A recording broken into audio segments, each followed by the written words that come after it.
اعوذ باللہ من الشیطان الرجیم بسم اللہ الرحمن الرحیم۔ سب ناظرین کو علم اسلام چینل میں خوش آمدید اور خلوص بھرا سلام۔ میرے پیارے عزیز دوستو، والدین اللہ تعالیٰ کی عطا کردہ بہت بڑی نعمت ہے۔ یہ انسان کو دیا ہوا اللہ تعالیٰ کا بہترین تحفہ ہے، جن کی موجودگی ہماری زندگی کو خوبصورت ترین بنا دیتی ہے۔ والدین اولاد کے لیے وہ کچھ کرتے ہیں جو کوئی بھی دوسرا نہیں کر سکتا۔ اس لیے تو کہا جاتا ہے کہ والدین کا کوئی نعم البدل نہیں۔ والدین کی دعائیں ان کے زندہ رہتے بھی اولاد کے حق میں ہوتی ہیں، اور اس دنیا سے رخصت ہو جانے کے بعد بھی ان کی دعائیں ہمیشہ اولاد کے ساتھ رہتی ہیں۔ میرے معزز سامعین، آج میں آپ سب سے دل سے درخواست کرنا چاہتا ہوں کہ میرے والد محترم کے ایصال ثواب کے لیے فاتحہ خوانی کر دیں اور ان کے حق میں دعا کریں کہ اللہ پاک ان کی آگے کی منزلیں آسان کرے اور انہیں جنت الفردوس نصیب ہو۔ میں آپ سب کی دعاؤں کا بے حد مشکور رہوں گا۔ شکریہ۔ ہمارا آج کا موضوع، سعودی عرب کا بانی کون؟ وہ کون سعودی بادشاہ تھا جس کی 22 بیویاں تھیں، اور وہ کون تھا جس کے 45 بیٹے تھے؟ معزز سامعین، میں آپ کو تمام تفصیلات سے آگاہ کروں گا، اس لیے آپ کو ویڈیو پورا سننا ہوگی اور چینل کو سبسکرائب بھی کر دیں تاکہ آنے والی معلوماتی ویڈیو آپ تک سب سے پہلے پہنچ سکے۔ سعودی عرب کے بانی عبدالعزیز بن سعود کی 22 بیویاں تھیں۔ ان میں سے 17 بیویوں کے ہاں 45 بیٹے پیدا ہوئے۔ اب ال سعود کے شاہی خاندان کے شہزادوں کی تعداد 7,000 سے بھی زائد ہو چکی ہے۔ عبدالعزیز بن سعود نے 1932 عیسوی میں آج کے سعودی عرب کی بنیاد رکھتے ہوئے خود کو بادشاہ قرار دیا۔ آل سعود ہی نے تیل کی دولت سے مالا مال اس خلیجی ملک کو سعودی عرب کا نام دیا۔ سعودی عرب کے حکمران خاندان کے شہزادوں اور شہزادیوں کے پاس دولت کی کمی نہیں۔ وفات پا جانے والے شاہ عبداللہ کا تعلق بھی ال سعود خاندان سے تھا۔ ال سعود خاندان کا تعلق 18ویں صدی میں جزیرہ نما عرب کے ایک مقامی شیخ سعود بن محمد سے ملتا ہے۔ سعودی عرب دنیا کا وہ واحد ملک ہے جس کا نام 2 صدیاں پہلے پیدا ہونے والے مقامی حکمران پر رکھا گیا ہے۔ شیخ سعود کے بیٹے محمد نے 1744 عیسوی میں مذہبی عالم محمد بن عبد الوہاب سے اتحاد کر لیا۔ محمد بن عبد الوہاب ہی نے خالص اسلام کی واپسی کا نعرہ لگایا۔ بعد ازاں سعود بن محمد کی نسل کو 1818 عیسوی میں عثمانی افواج ترکی کے ہاتھوں شکست ہوئی، لیکن اس کے 6 برس بعد ہی سعود خاندان نے صحرائی طاقت کے مرکز ریاض پر دوبارہ کنٹرول حاصل کر لیا۔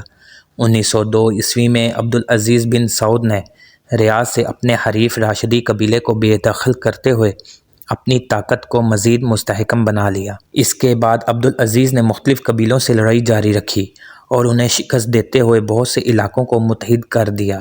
یہ سلسلہ جاری رہا اور 1913 عیسوی میں خلیجی ساحل کا کنٹرول حاصل کر لیا۔ دوسری جانب 1918 عیسوی میں سلطنت عثمانیہ کو سعودی عرب میں شکست ہوئی اور سلطنت عثمانیہ کے خلاف لڑنے والے حسین بن علی آخری شریف مکہ قرار آئے۔ شریف مکہ کا منصب فاطمیین مصر کے دور میں 967 عیسوی میں قائم کیا گیا تھا۔ شریف مکہ کا منصب رکھنے والی شخصیات کی بنیادی ذمہ داری مدینہ میں عازمین حج و عمرہ کا انتظام ہوتا تھا۔ حسین بن علی کے شریف مکہ بننے کے بعد 1924 عیسوی میں عبدالعزیز بن سعود نے اپنے حملے تیز کر دیے اور آخرکار 1925 عیسوی حسین بن علی کو بھی اقتدار سے بے دخل کر دیا۔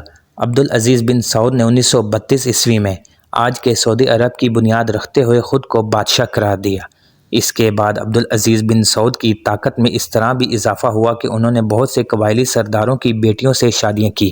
آج اس شاہی خاندان کے مجموعی افراد کی تعداد تقریباً 25,000، جبکہ اثر رکھنے والے شہزادوں کی تعداد تقریباً 200 بنتی ہے۔ سندھ ریاست میں تیل کی پیداوار کا آغاز 1938 عیسوی میں ہوا، جس کے بعد سعودی عرب کا شمار دنیا کے امیر ترین ملکوں میں ہونے لگا۔ عبدالعزیز بن سعود کے بیٹوں کی مجموعی تعداد 45 بنتی ہے۔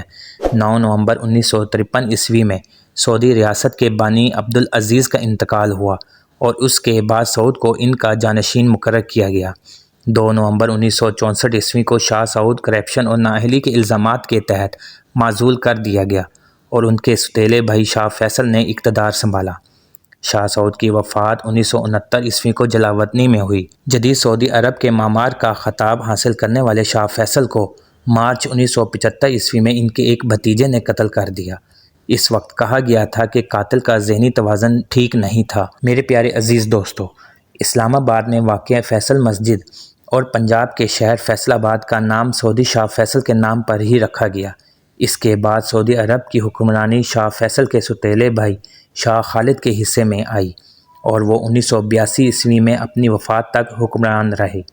اس کے بعد شاہ فہد حکمران بنے اور انہوں نے اپنی زندگی میں ہی اپنی عمر سے 2 سال چھوٹے شاہ عبداللہ کو ولی عہد مقرر کر دیا تھا۔ 1995 عیسوی میں شاہ فہد پر فالج کا حملہ ہوا، جس کے بعد عملی طور پر زیادہ تر فرائض شاہ عبداللہ ہی سر انجام دیتے رہے۔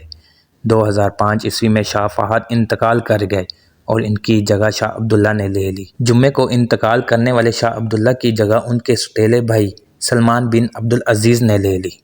عزیز دوستو، امید کرتا ہوں کہ ویڈیو آپ دوستوں کو پسند آئی ہوگی۔ ویڈیو پسند آ جائے تو لائک اور شیئر ضرور کر دیجیے گا اور آنے والی نئی ویڈیوز کے لیے ہمارے چینل کو سبسکرائب کر دیں اور ساتھ میں گھنٹی کے بٹن کو ضرور دبا دیں تاکہ ہماری نئی آنے والی ویڈیوز سب سے پہلے آپ تک پہنچے۔ اللہ حافظ۔